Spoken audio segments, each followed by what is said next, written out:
leave the space for the speakers to introduce themselves as well.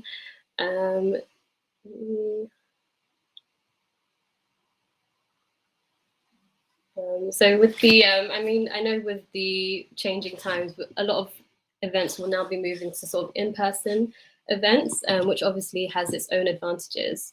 But with virtual events, I mean, it'd be very unlikely that I'd be able to bring these four women together. We've got representation from Kenya, Northern Thailand, UK, and Nigeria. So as we've seen earlier today, you know, the virtual space does have its limitations with our sort of tech issues, but there's definitely positives in being able to bring such a diverse group of women and speakers to speak to you today.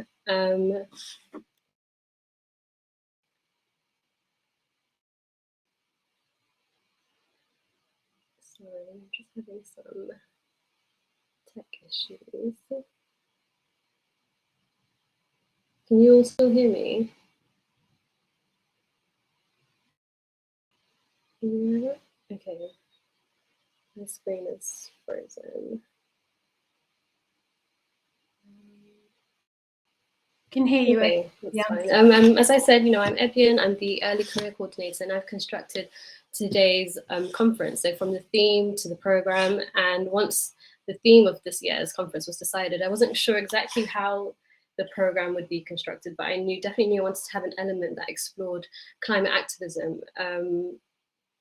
And, you know, when we talk about climate actions, we normally are looking, you know, talk about it from a more technical aspect of the solution.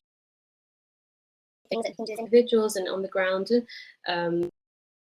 by ourselves. And we need feminist activists who will lead the way on solutions and have input on what the approach will be. And these ideas would be sort of rooted in community, amplifying local and indigenous knowledge and into crisis we face. And that is what feminist climate activists bring to the climate justice space. And I imagine we're all here today to learn more about climate justice and learn more about how we can mobilize as individuals to contribute to a green future that is sustainable, intersectional, and socially just. And I've personally selected this panel of incredible women to speak to you today as they're putting in the work as individuals to achieve this future. I mean, in the interest of time, I don't want to waste any further time babbling on. I want to give the space to share their voices. So please, with that, I invite you all to introduce yourselves, your pronouns, and we'll ask sort of the first question, which is what inspired you into climate activism? If that's okay. Just check how long I have before I ramble on. So it's like a discussion. So there's no time limitations. I will let you know if we need to move on to the next question. Okay, great. Hi everyone. Despite the online elements of the last year and a half being available, this is actually the most international kind of group that I've been in. One of the most international group I've been in. So I'm really happy. So what got me into climate activism, my background, I'm as a classic British Punjabi, I was sort of encouraged into being or thinking about being a doctor. Actually, like I was really into the idea, and I was questioned by my parents as to whether it was the thing that I really wanted to do. But I knew in some way I wanted to work within health or supporting people's health. And after failing the first year of medicine, I had to begin really interrogating how much I wanted to do that role in particular. And that was a great experience for me to consider, you know, what made people ill, what was making people sick. And at that point, that was around 2005, the conversation in the UK, at least, around the intersections between climate and health were very limited. But that was the space in which I began exploring climate and environment, particularly climate and environment injustices, which of course I understood inherently through my relationship to my Punjabi culture and the history and context of Punjab, and then how that intersected with issues of migration and with my identity as a woman and in my kind of feminist practice. So yeah, I believe I come at climate activism through that perspective and still do, and really driven by understanding that deep relationship between our environment and our bodies, and much more so now working a lot around, you know, embedding Indigenous wisdoms and context to think about solutions to the climate crisis that really like hold that understanding and try to challenge the dominant system that is both perpetuating all forms of oppression, including environmental injustice.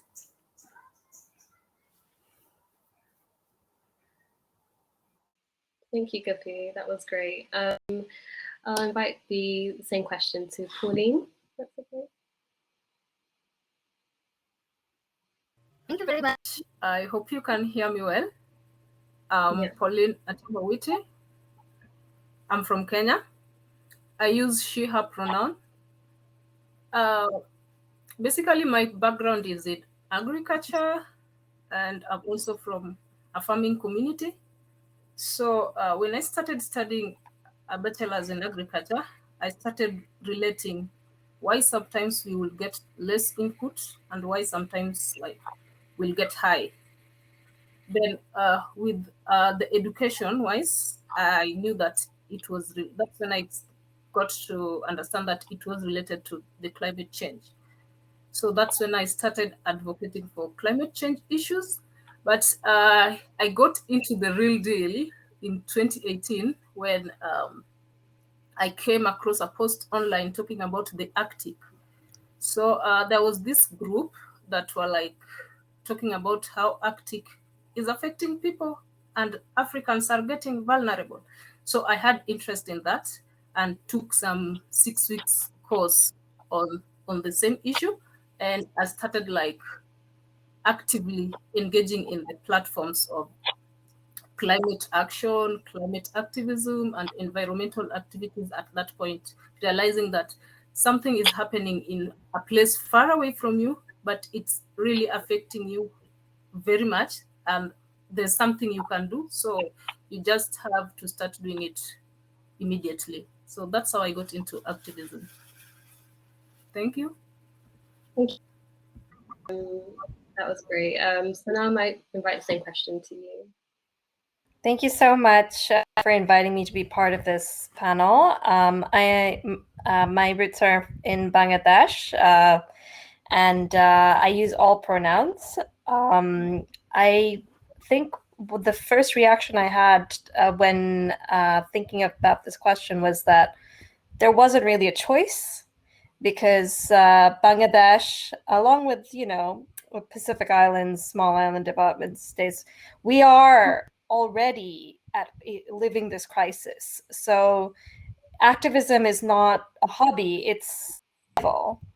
I'll share a little bit about myself to say that, you know, my first sort of career, straight out of high school, I started working for a newspaper, and, you know, I did a bit of sort of documentary film work and stuff like that, and had the privilege of traveling all around the country interviewing people. And this is my first job at 817.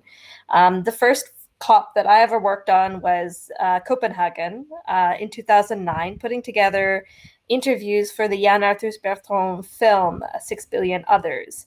And the interviews that we did are still in my mind, because that was the point in time where, you know, we across Bangladesh, people already knew that this is the weather is changing, the land is changing, the salinity is increasing, and it had so many impacts already that we knew about in terms of our agriculture, the food that people are able to grow. You can't grow rice in the south anymore because of salinity.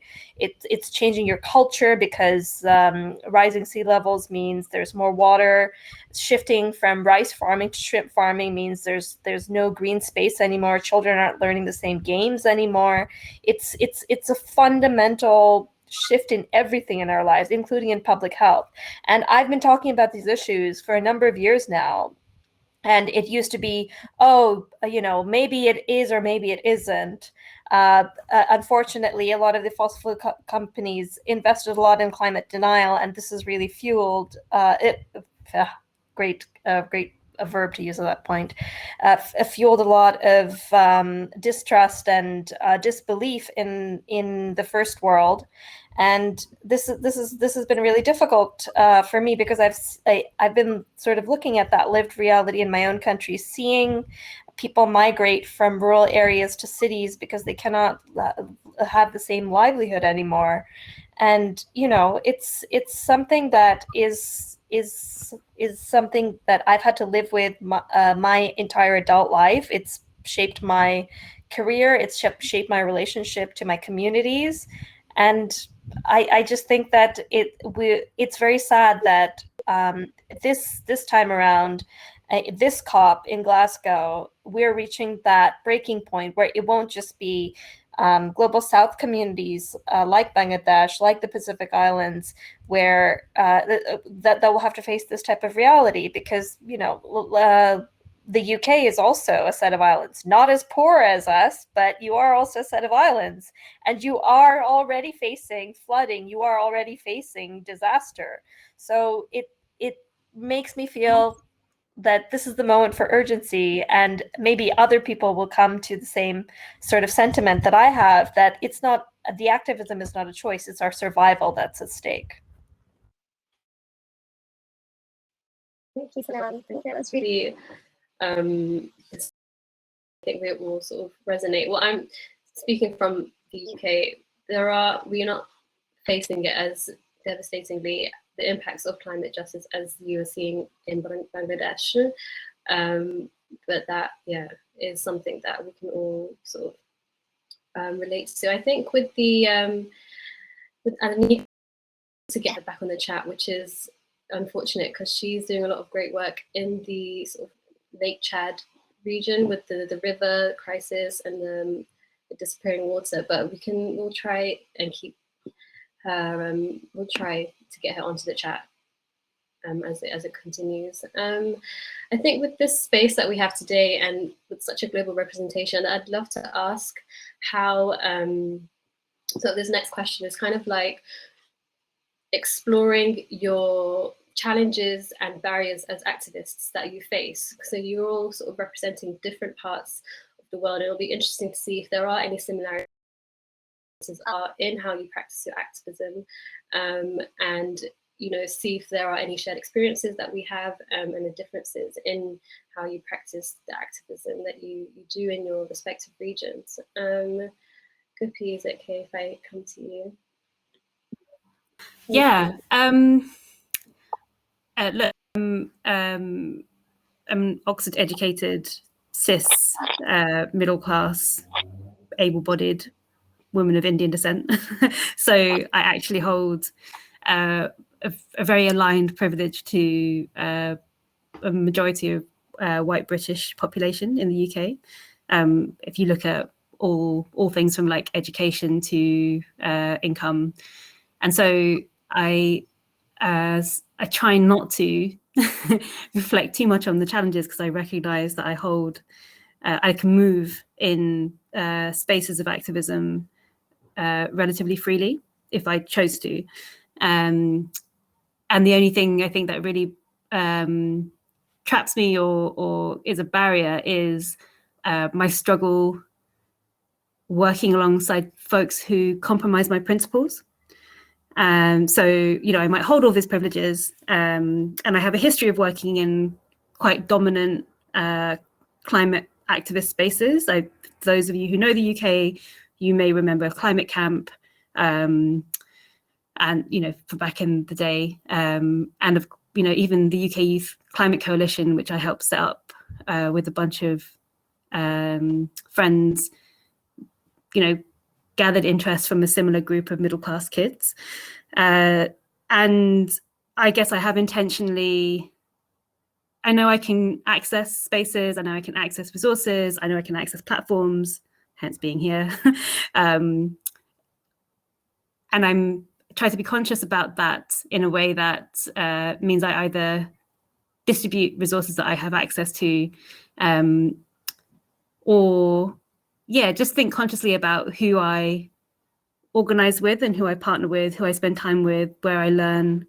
And I think the only barriers are having quite strict principles, but also really using my intuition around observing others who are harmed, and how I have also been harmed as a woman of color in spaces that do not align with an inclusive culture, an analysis of the climate crisis that is rooted in colonialism and patriarchy, and in being strategic and thinking about the kind of work or policies that need to exist in order for the climate crisis to really be addressed.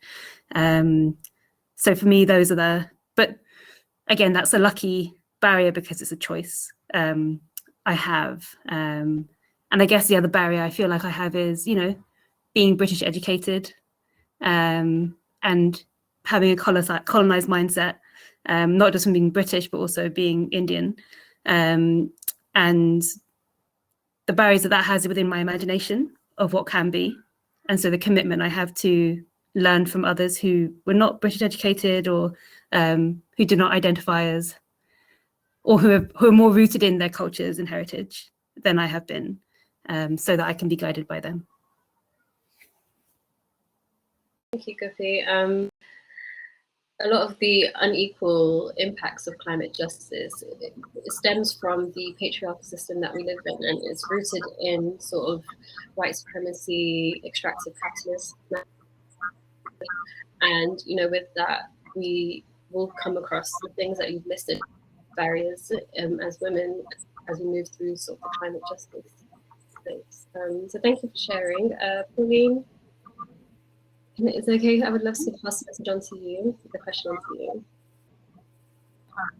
All right, thank you very much. We have worked in a very hostile environment, and most of the activists, or rather us, have faced physical attacks by hired assailants. Recently in July in Kenya, we had one of the environmental activists killed. She was shot dead after trying to stop people from cutting the forests. So after a week, she was shot dead. That was a very terrible ordeal. Then we have had, at the grassroots level, we have had so many issues with resources. That has been a major issue for most of the grassroots activists. And in some cases, you want your voice to be heard. Since social media has been a platform where people raise their voices, but it doesn't work perfectly for most of us. You find that at times when you need it, right now, one of us can't join because of the internet issues. It keeps dropping, and sometimes it's high. So I do consider those as most of the biggest challenges we face here as activists in Kenya. Thank you, and back to you. Thank you. I agree. There are definitely, as I mentioned, the advantages of having sort of these virtual spaces, but the limitations are, like a platform like Remo, it does take up a lot of power and Wi-Fi ability. And earlier this morning, we had 2 speakers that couldn't join, and 1 speaker from Kenya who I was really excited to hear, but there's, beyond the capacity of technical issues. So yeah, thank you, Pauline. And Sanam, the same question to you. I think the advantage of going third is that I can really chime in the things that Pauline and Guppi have already been saying. I really hear you, Pauline, and I think our audience would be well aware that Global Witness has been compiling the data on the attacks on environmental and land defenders for the last few years, and this is record numbers of defenders being killed. And these are the people who are fighting to protect our our biodiversity, our lands, our water. And that is, I think, the really sad thing, that neither this COP nor even the previous COP in Madrid, which was, I think, I still feel anger. It makes me shake when I think of how they were locked out into the cold in Madrid, when these are the people who are fighting to save all our lives, and people are putting their lives on the line. I think that's definitely the answer to I think the biggest challenge I feel, which is the helplessness in the face of this incredible level of violence. And the fact that, as I shared a bit earlier, having worked from one end to of my country to the other, and spoken to so many people, having the trust from them, and in the feminist networks that I've been a part of, in the international advocacy travels that I've done, people have trusted me with their stories, hoping that I can do something about it, hoping that our networks can do something about it. And I really feel so much helplessness knowing that people are dying, knowing that the fight is ongoing, and that they've put that trust in me, and I have to do something about it. And for sure, the point that Guppi is raising about that colonial history and link, it's really something, to know that we're coming from countries that are conveniently included in the family of the Commonwealth when it's something advantageous, when you want to back out of Brexit and have a nice new trade deal over your former colonies, but you're not actually centering those colonies when you're addressing climate justice, when you're one of the wealthiest nations in the world, sitting with stolen assets from our communities.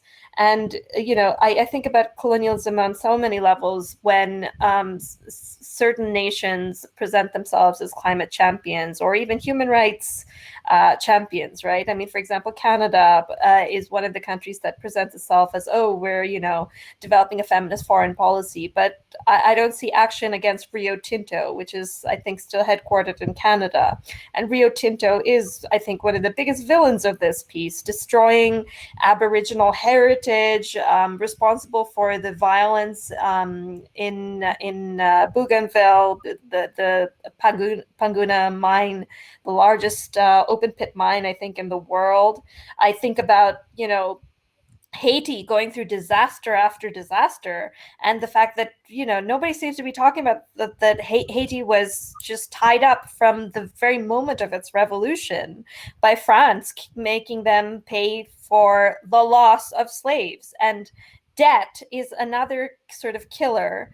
All of these financial systems are killers, because it's economic violence that traps us, and we are not addressing that, and we're just pretending that, oh, if we do some livelihood programs, and if we give a girl a cow, and then she's going to become an entrepreneur and develop solar panels and light up her village. This is not the large scale change that we need. And I think that's why in the movements that I'm a part of, we are always talking about climate justice being racial justice, being gender justice, and how central care is. And I would really draw attention to everybody who's listening to Griffith Review's issue on Utopia, where Jane Gleason White talks about a really beautiful vision of what the economy should look like. And she really strips down how care is everything. This pandemic has taught us that everything falls apart without the work that our communities, our women are doing. Everything, the planet does not last without our indigenous communities fighting to hold together the biodiversity and maintaining our forests and our water and everything. So yeah, just a lot of challenges for us to think about. Sorry, handing it back to you. Thank you, Sanam. It's definitely not a light topic, the topic of climate justice. So there are going to be, it's not the most, it's exciting, but it can also bring about a lot of hopelessness when we talk about these things. But hopefully, in this space, we can sort of imagine a future where we can take control and sort of mobilize and see a change. I'm really happy that we have Adenike back in the call. Can you hear me, Adenike? Hello. Hi. Welcome back. Sorry about the tech issues. We haven't been short of tech issues today, so you're definitely not the first. I just want to give you the chance to introduce yourself. You're doing some really amazing work in the Lake Chad region, and I'd love for you to share that. And with that, you can explain to us what inspired you into climate activism as well. Yeah, very well. Thank you so much. I'm sorry for those technical issue I had. My name is Oladosu Adenike. I'm an ecofeminist, climate justice activist, and eco reporter, and the founder of I Lead Climate. So I speak security equality in Africa, especially the Lake Chad region. And I'm passionate about the fact that this equates women's rights, because we have been seeing in the Lake Chad region that more than 20 million child brides increasing every day, because there are parents that has a vulnerable livelihood, like that of the agricultural sector, livelihoods due to drought, flood, and the rest, and armed conflict too. So this is making this a survival strategy to stay their family, and in returns affecting their well-being and every other things that they need in society for them to be able to contribute. And as an ecofeminist, I believe that creating space for women and girls where their rights can be protected, it's a very good way to be able to tackle climate change, restore our degraded land, be able to adaptation strategy for us to work together. Because I know that where I am, women are disappropriately affected by social, traditional, and including barriers, because those time constraints that they use to go energy like firewood, which are very poor energy source, trying to get water to stabilize their family, use it for cooking, for drinking, and the rest. Those times, that time constraints that they use, they can as well channel it for them to be able to adapt to environmental practices, bring their indigenous knowledge into account for them to be able to tackle it. But due to the fact that they have distance, sometimes 2 hours, 3 hours, as the case may be, estimated that globally 200 million hours that women use per day to get water for their family. I mean, per week to get water for their family. So it's such a huge number, and those kind of activities affect their ability to adapt to climate change crisis, to bring adaptation practices to their farm, and invariably they don't even have access to own a land. A lack of access to own a land, they won't be given benefits like loan for them to be able to purchase basic materials that they need for them to they'll not be able to grow tree long-term crops that could help them earn more money. They'll not be able to do a lot of things. And yet, women are the ones that produces 60 to 80% production we have today globally, and including in sub-Saharan Africa. Now imagine if more women are given the access to own a land. It could help us to, it could reduce poverty, reduce hunger, different inequalities among both sects. It's important that we keep advocating for women's inclusion, because when we are in the room, it differs from when we are just story and we are not in the room.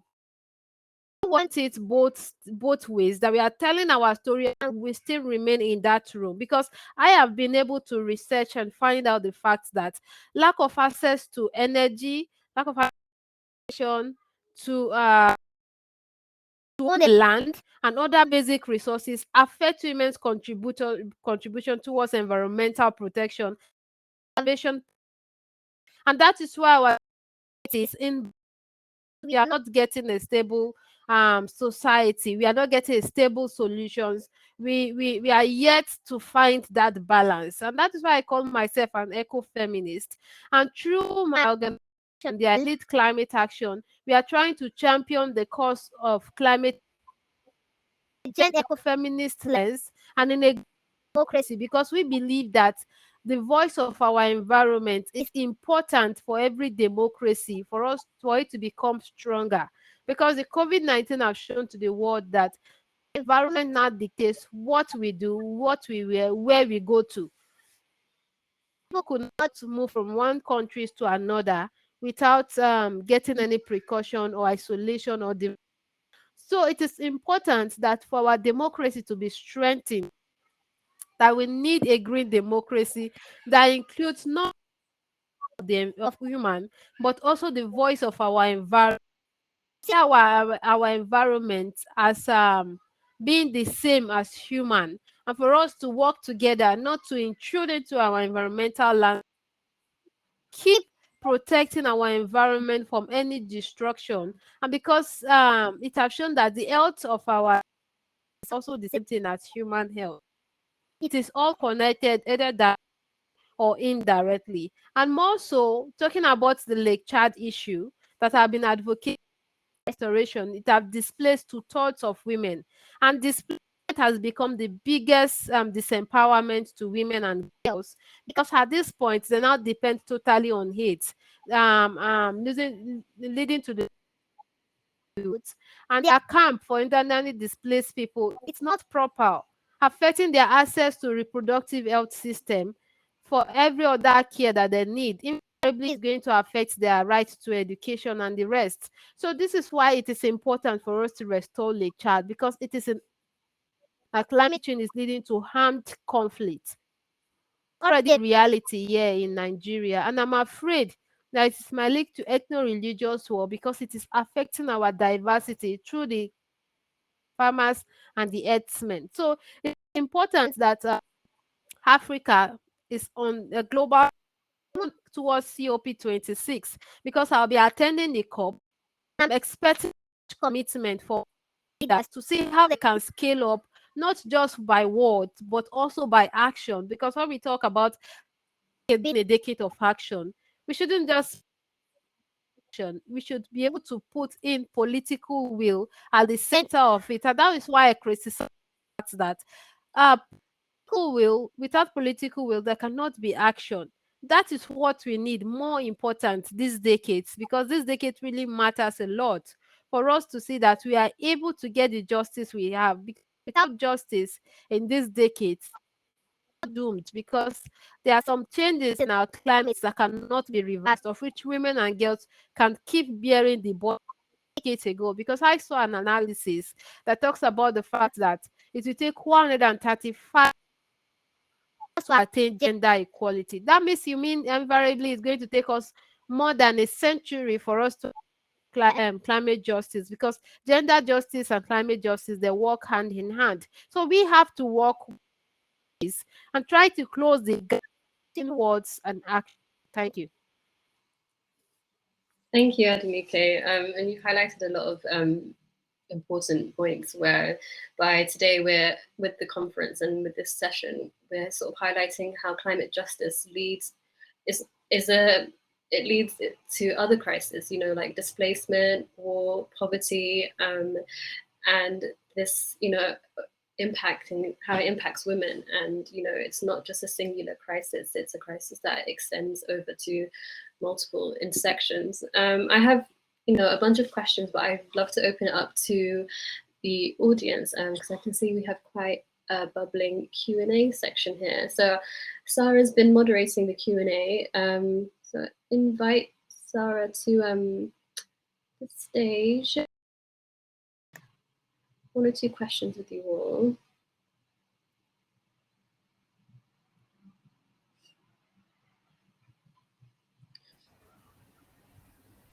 Okay, can you hear me now? Yes, okay, good. Hi, everyone. Thank you so much for your contribution so far. I think the discussion has been great. And yes, we have a lot of questions. I'm trying to kind of group them in some themes. I think one theme is intersectionality and how we can make sure that the interests of different groups of women are included in our ecofeminism, and some suggestion how we can do that. And related to that, there was also a question which I found interesting about this divide that is usually presented in terms of age, that the climate change movement is mostly a younger movement, and that older people are not as interested, because someone was challenging that and saying that actually they see a lot of older women in particular belonging to the movement and participating. And so if that's your experience as well. So that's the first question, or kind of the first topic. And then the other, I think, that will be interesting to raise is also in terms of COP. So Adenike in particular has already mentioned COP, and so the question is really, what are some of your aspirations for COP, and how do you see in particular connecting local activism to this kind of global governance summit, and how we can make sure that local voices are heard as well?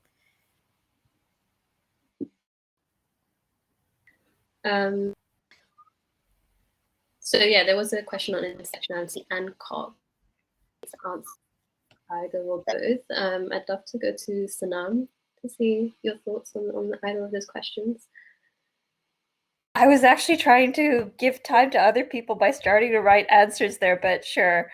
I'll start with the young versus old, because I was in that trajectory there in the chat. I also wanted to contextualize where I'm getting those thoughts from, which is that I've also been for some time part of the Commission on the Status of Women processes, including the Beijing reviews. The last Beijing review that was supposed to take place last year was the 25th review of the Beijing Platform for Action. And for those of you who are familiar with the Beijing Platform for Action, you probably know that it was the radical blueprint of feminist movements of the 90s. There was a lot of hope in putting that together. And sadly, the people who have committed to it don't seem to be reading it a lot, because I keep going to different meetings where governments say this, government delegates say certain things, or you're just like, well, you haven't read the document that you committed to. And the reason I say that is that of the 12 critical areas for action in the Beijing platform, one is women and environment.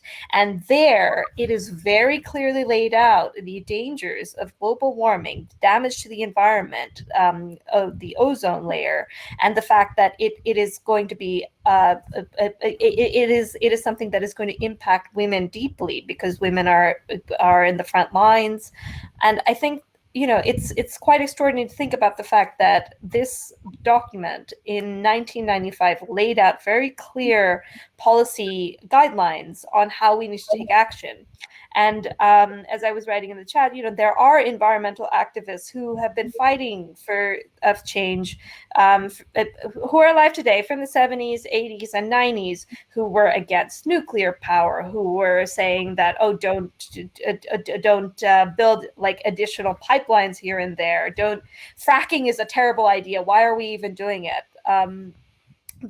A lot of people fought the good fight, and I really want to acknowledge that the previous generation, there are people who did a lot of inspiring work that they've passed the baton now, I think, to a lot of us, and it's our responsibility to keep fighting. I really try to draw inspiration from Rebecca Solnit, who writes about every action being a potential acorn in the ground, and that it's going to harvest something. She draws beautiful links between the protesting of Gandhi to the inspiring Martin Luther King to so on and so forth.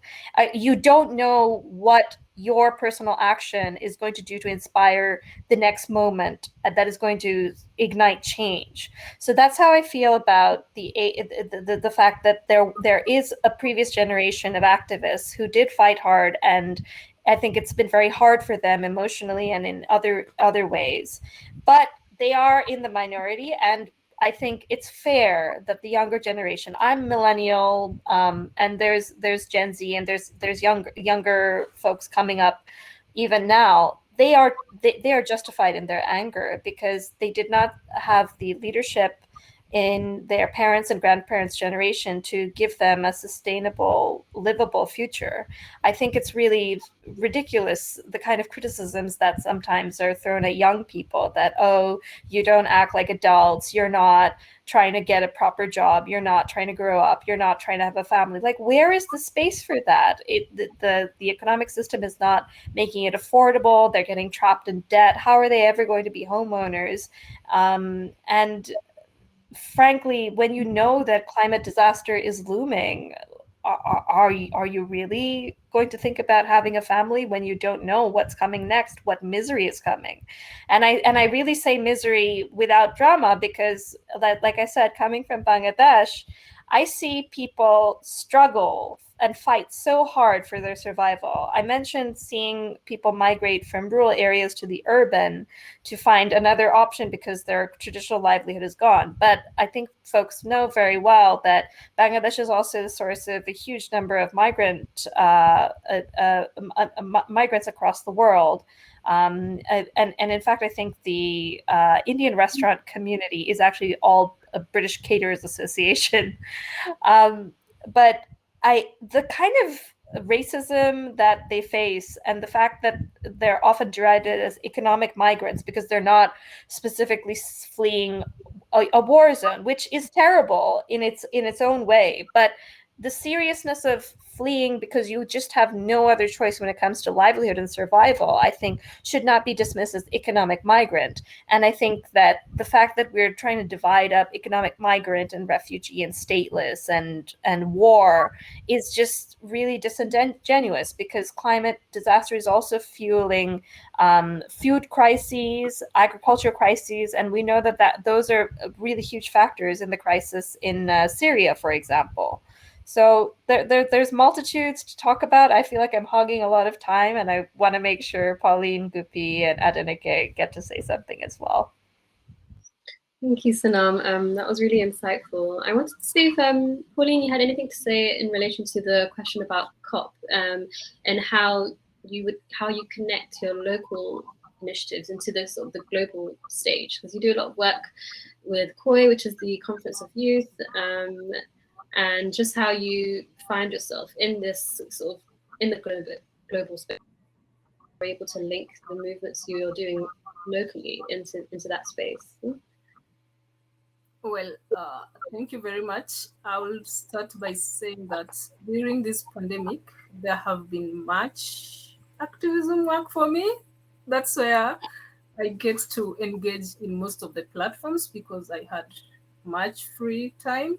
Like, school was at pause, and then the overall work also was at pause. So I get to be engaged much with the activism work.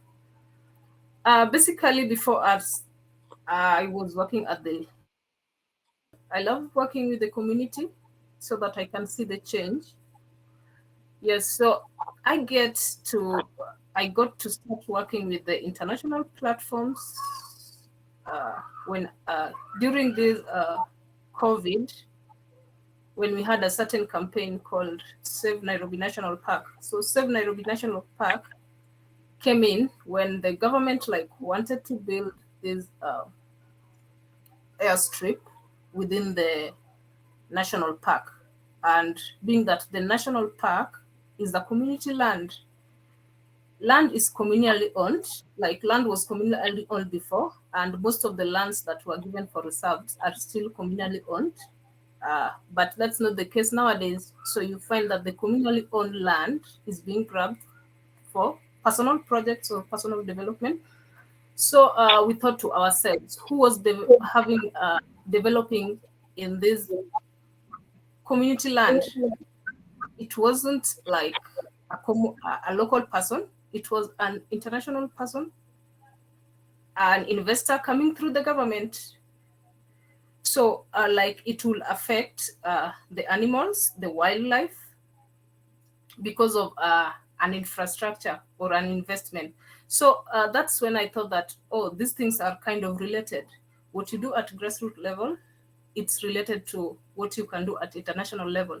And then so there's some decisions that got to be made at international level. Like the second campaign now that we did, Africa is not a dumpster. So Africa is not a dumpster is when the US was coming to, there was a Kenya-US trade deal that the US wanted to bring like 500 million tons of plastic into Kenya. So that would affect us locally, but the waste were from like an international platform. So this, like the decisions were to be made at international platforms. Why not show that the people outside that there is something going on here that you also need to help us, be it the media, be it the international organizations, be it like different platforms. So that's how we started engaging different platforms. We just didn't want to work at local levels because we felt that there are some decisions that could be made at international level, and international level got much respect in Kenya because countries like Kenya literally depend on donor funding. And if a donor will say no, then the project wouldn't be done in Kenya or wouldn't be done in Africa. So international platforms have given us so many opportunities in activism. Look at right now, COP. If I were to go to COP, it will act as a platform for me to share most of the things that we do here, or most of the campaign that we do here, so that like they could be replicated in other places. Because I feel like what's going on around Kenya is the same thing going on around Nigeria, is the same thing also going on maybe in Pakistan, because we are facing the same climate change issues. So if I will talk at such platforms, maybe they will say that let's come together because we are facing the same thing, and more energy would lead to like a bigger change. And that's why nowadays I'm trying like to be open to the outside world, because it's having much impact, and more people, like most of the youth nowadays, are getting involved in these climate change issues. They're like showing off their voices so that like something could be done. Yeah, back to you. Thank you, Pauline. We have about 10 minutes before we wrap up, so I want to make sure there's enough time for sort of the last for the speakers. But before that, maybe I can take one more question from the Q&A section. Let's see. Guppi, do you have anything to say? There's a question here. Oh, we have Adenike back. Perfect. So someone's asked, how would you respond? Hello, can I contribute? Yeah, of course. Did you have something to say about the? Yeah, I was listening. Yeah, I listened to what you voted. I was not off. I was listening. That my camera was turned off. No problem. The fact that COP20 is happening in the Glasgow, and there are several voices that should be heard, been marginalized, because I've been seeing many people trying to get to Glasgow to make their voice heard, still trying to find ways for funding, for accommodation. This shouldn't be a stress. These are the people from the most vulnerable region in the world. This way, because if it was to be developed, they will always look for fund for their people to go. Why is it that when it comes to let Africa go for all of this kind of important conference, very big deal, many organizations will look away, happen. But when they want you to do something for them, they'll reach out to you for you to support them. But for them to support you, will be a really big issue concerning COP between the developed and the underdeveloped countries. You know, a very big challenge shouldn't be so, because they can sponsor youth, they can sponsor the marginalized people for them to come there, challenge the scope, talk to the in their communities. But they'll be sidelined. It's when they want to do something for them for free, that is when they will reach out to you, that they need your support. You know, that's one thing I have learned in this COP, that organization that you think they involve you, that really wants to tackle the crisis that you're talking about, just interested on how they can just use you to get funding or to get out. So we have to make people's voices and stop keep sidelining people. If you know you can't support people, why did you reach out to them for you to partner with them, maybe in climate, just because you want them, because their voice is important for your own activities, just to get fund and get away with them? Things have to change when it comes to justice. And all of this thing I'm just saying is as a typical racism. And that campaigning that climate justice is also a justice against racism. How about the $100 annually that was world leaders committed, especially developed countries, to the most vulnerable countries? What have nothing? So there's a big difference. Countries are not ready to take action. They're not ready to take to be taking the finance needed developing countries or the most vulnerable countries for them to be able to adapt to the climate change crisis, because there's a limit we can adapt to all of them. Then to get to the point that the adaptation can no longer, don't act now and act fast. So hopefully to challenge scope that all of these things isn't good. When you are inviting someone, when you have been involving other people in your climate action, get to put them in mind for you to them in any ways, for them to see reasons at which they will know that their voice is part of it, and stop using them as a survival strategy to your own fund or your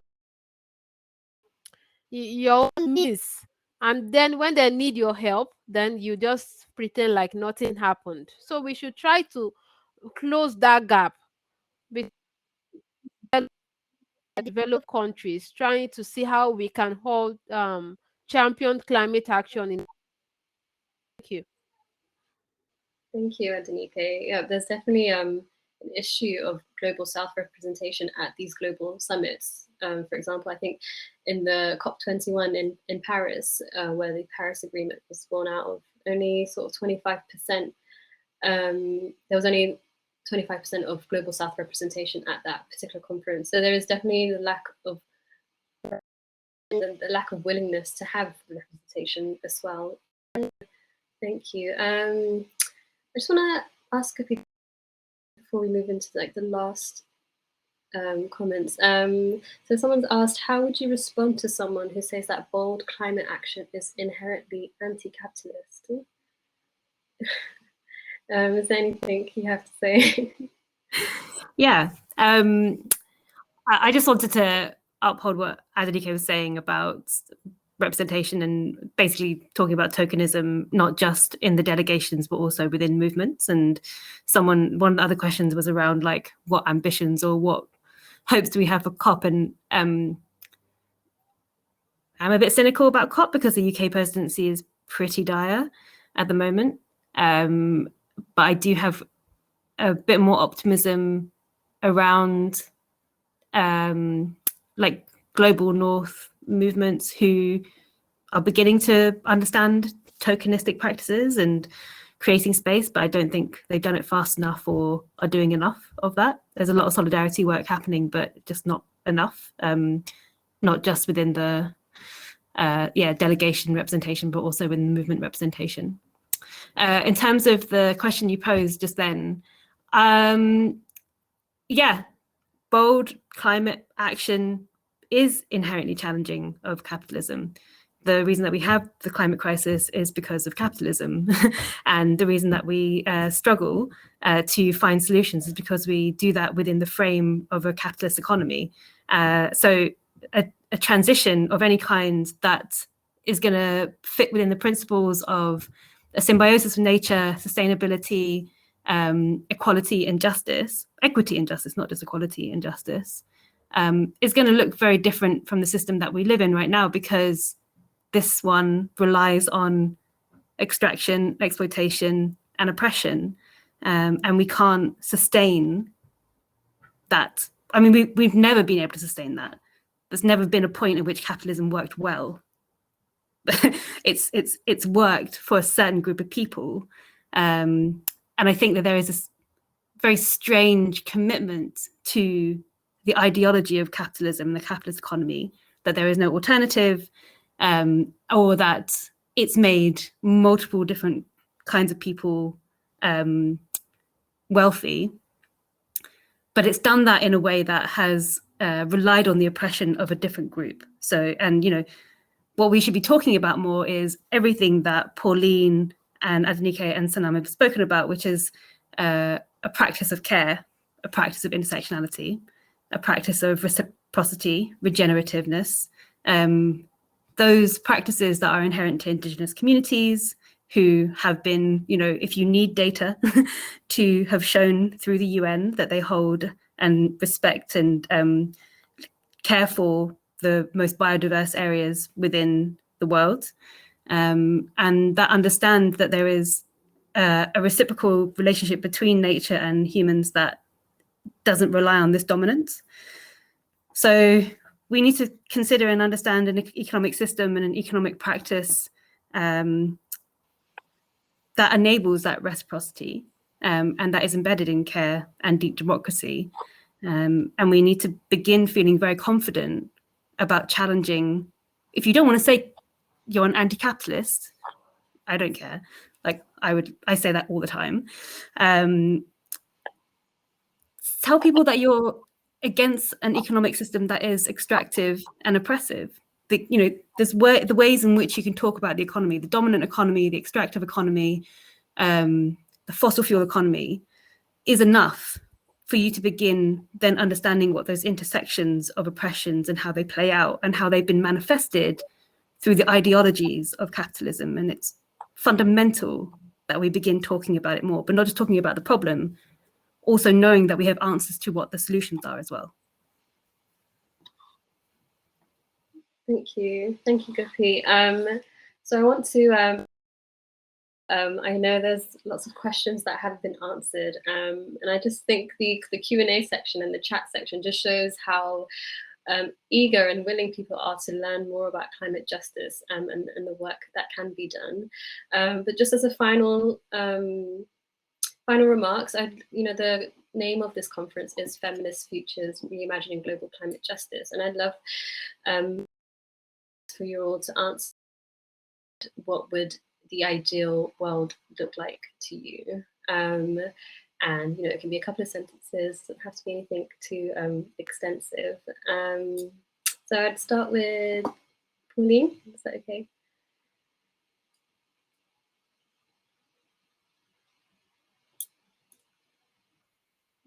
I was struggling with turning on the mic. Sorry about that. No. So basically, my ideal world would be where environmental defenders and climate change activists are treated as allies and not as enemies, especially by governments and international institutions. And I would also say that my ideal world would be where conversations around climate change activism does not have to be filed with tension and violence. Back to you. Thank you. Same question to Sanam.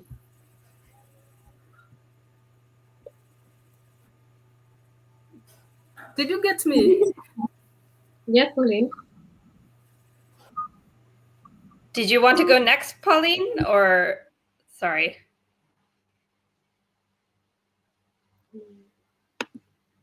All right, I'll just go ahead. Okay. Pauline, did you have anything else to add? Can you hear us? No.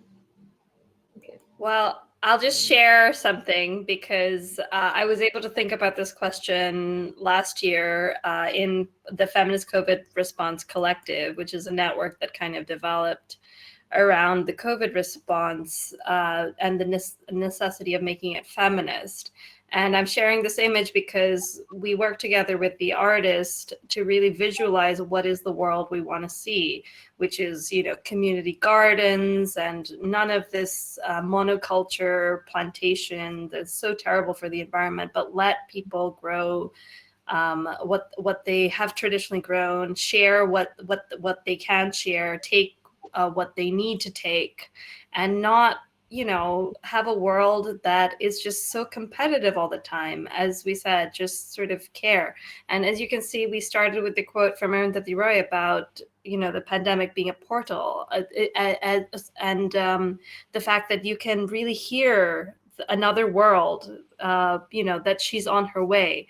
And this artwork, I think we wanted to sort of bring together the idea of sustainable architecture, you know, using the local materials, the adobe or whatever it is that is right for your local environment, to have the marketplace that is you know, welcoming for all people of all kinds of abilities and ages and all kinds of identities, and to have the transport system that is dependent on a renewable energy, on energy systems that are community centered and not just, you know, a national grid that needs to make a profit.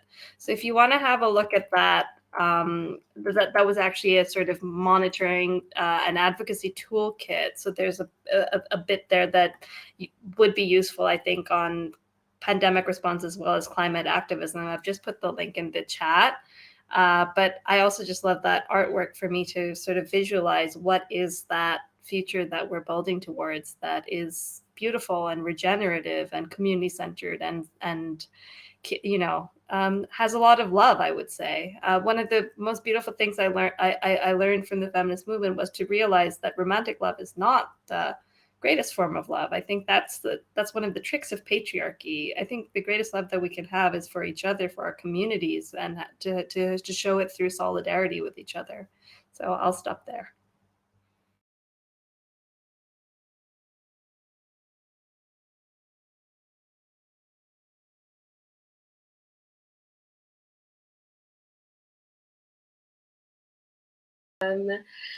Guppi, the same question to you.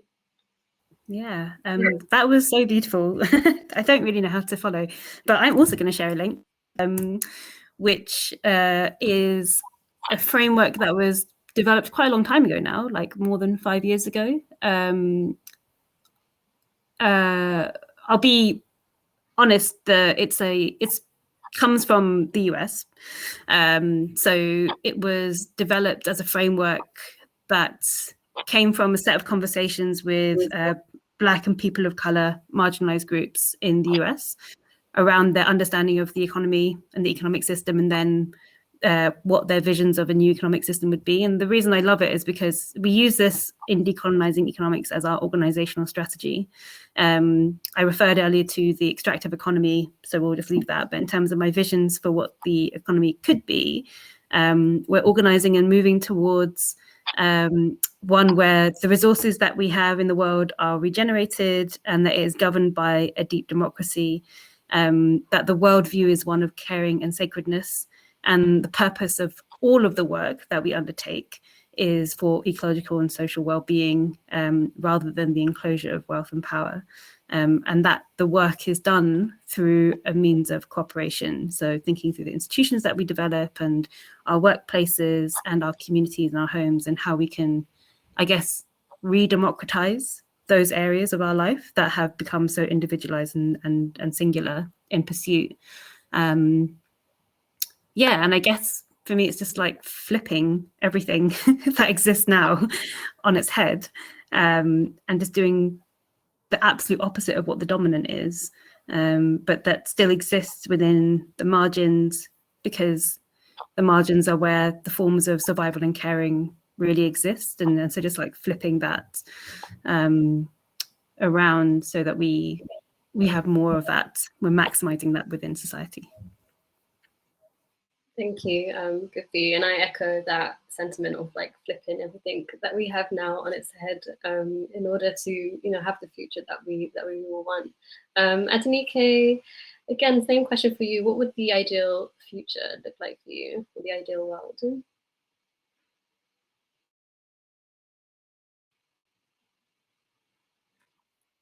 So my ideal world is a world where we have more women taking greater roles, strategic role, being in power, in leadership, because over tremendous work that women in leadership has done to contribute towards what the solution of the society will look like. I'm not the one that brought all of those problems. Not from my own past during the colonial era and women were doing very well. They were the custodian of the biodiversity and the rest. But due to the fact that colonialism came, it took away role. It makes them to stay backseat. All of their livelihoods that they depend on, then it now a men-dependent society, because before now, women were taking chieftain position, becoming king, becoming several things in their society. So we want to see a world where women has a space to exercise their rights that they want to become without being affected by any environmental, social, or traditional barriers. Carrying out their activities without hampering any form of being affected, or without them being hampered. So I want to also see a world where we can all come together, do great things with exploiting our environment, being innovative, and where there is finance where we can carry out our action and contribute to our society. I also want to see a world where we can all build together without being a race, or without any barrier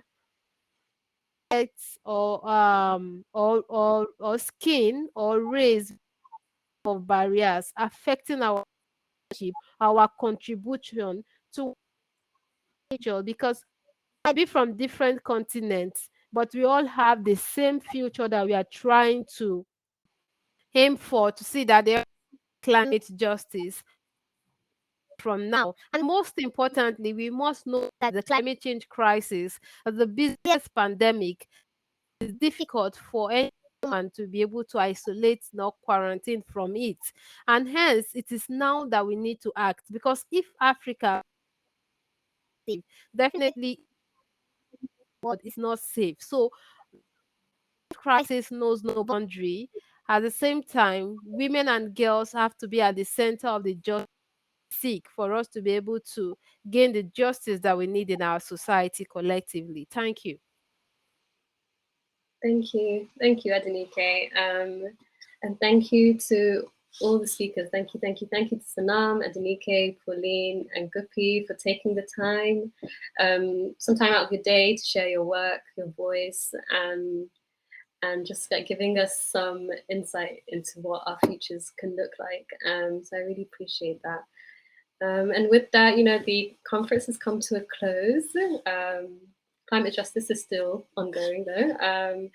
But thank you everyone for joining today, from the morning, from 10 a.m. If you're still here, thank you. We've had some amazing panel discussions today. We've had an amazing workshop with Emily on local climate justice, and to sort of consolidate all those ideas. I think this is a great way to round off a great set of discussions that we've had today. So Sarah has shared some links in the chat. If you want to sign up for the Early Career Network, it's completely free. The link is there, and we hope to bring more events like this to you, and moving into the future, in-person events in universities, just so, a space where we can foster the next generation of feminists at any level, at any age. And also there is if you want to continue these conversations, join us. There's an event next week at COP. Sarah's put the event in. So Women's Budget Group will be at COP next week. So there is a link to join online. That's it. Sarah, do you have any final words you want to say? I think you're still there.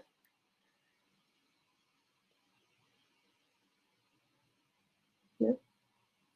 Really, just a massive thank you to all our speakers throughout the day. And also, I'd like to end by thanking Abian for her great work in putting together this conference, and for navigating the glitches that we had today absolutely marvelously. So thank you, Abian, and thanks everyone for attending and contributing as well. And I'll see you at future events. Yeah. Thank you. Thank you, everyone. See you. Thank you.